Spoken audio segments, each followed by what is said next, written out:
child briefly ugwa banye kwazie n'ime ụlọ dị na ya na agakwa n'ihu oge ndị ọga bịara ụmụnna jiri gakelee ha ma ndị nwoke ma ndị nwaanyị etu a ka o si edi n'omenala tradition the bride na ụmụnne na-abịa ka ha kelee ha banyezie n'ime ụlọ dị na anyị a na-agakwa n'ihu.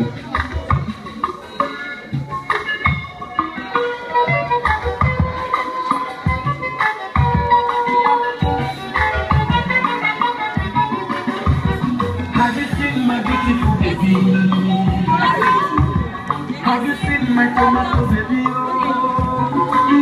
Come on.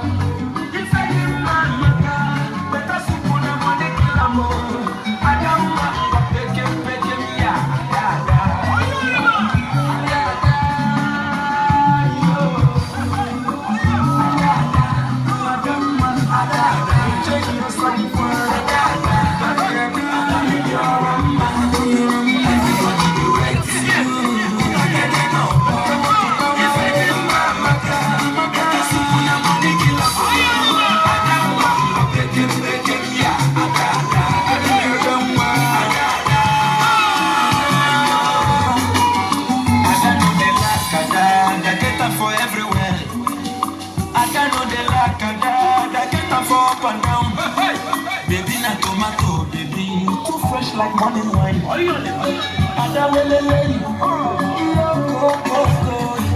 Everybody they wait.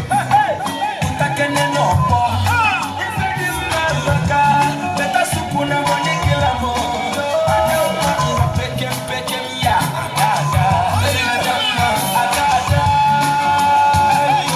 Yes, the eagle has landed. Princess Lady Ijoma Abamba. Ọmụnwa asaa ahụ nwa ihe dị Igbo mma ada ka elu ọcha ada na-eri obi anụ n'ulechi ada na-eri ji ọcha ụdara ọma tomato sauce akwa nwa Lady Colly akụnonwe udara ndewo ọdịbeze na ụmụ ndị na-eduru ya na-agagharị yes tupu ha na-ekele ndị mmadụ akụ Ijewo that's beautiful ije ya ije ọma dị n'ogara and all along ọ na-adị good they might be people of Ujiri Ije ọma dị n'ogara ametakwana ije ọma ọ bụrụkwa ezigbo anyị ebe ọma lekle maazị se n'onwe oge aga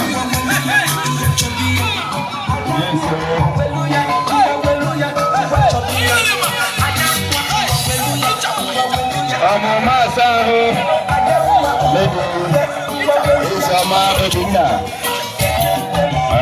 Agamba. That's beautiful. Ọkwa adịghị ihe dị Igbo mma ọ chetara ihe aka mmamụ ya na-eme nwaanyị maka o si eme ya ihe mme ya yes ihe dị Igbo mma bịa kelekwa bịa kele ndị ụmụnne na ụmụnna gị n'ebe a ka ịbanyekwazi ka nwe nwee ike na-agakwa n'ihu. Yes, repete. Yes. That's Princess Lady Ijoma Abamba. Ọmụma asaa ahụ ada ka ewu ọcha ada na-eri obi anụ n'ulechi mmasị ọgụ tomato sauce akwa nwa akụ ọ dị be eze ihe dị Igbo mma dị sekọnd ihe dị Igbo mma dị sekọnd ihe dị Igbo mma dị sekọnd ihe dị Igbo mma ụlọ dị happiest man enwekwere because great joy.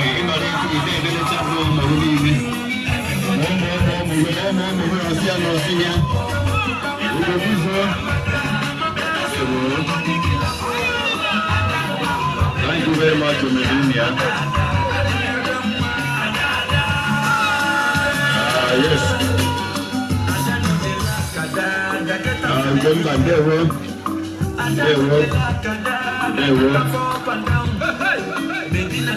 Yes, iye ni mma. Ghana na. Yes, sir. When you try to tell me why you ma for it's all fast and it's in our bank left. It's all dollar, it's in our right. It's all Dutch mark, it's in our capital. So now when now it's all naira, it's in this year for the way. When now I see our shoulder. Not beautiful, thank you.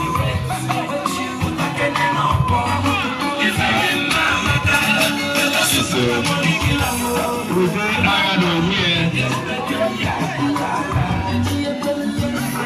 Thank you very much.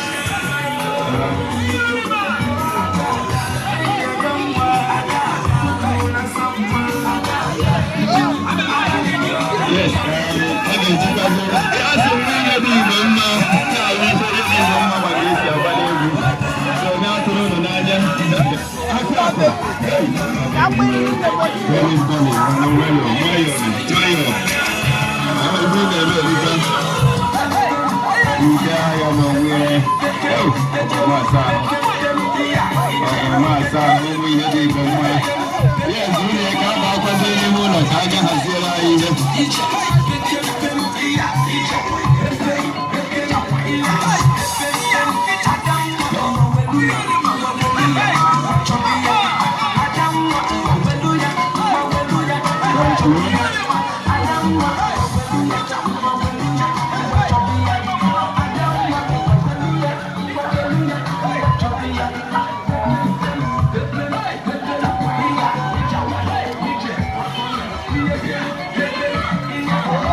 Thank you very much. Everybody.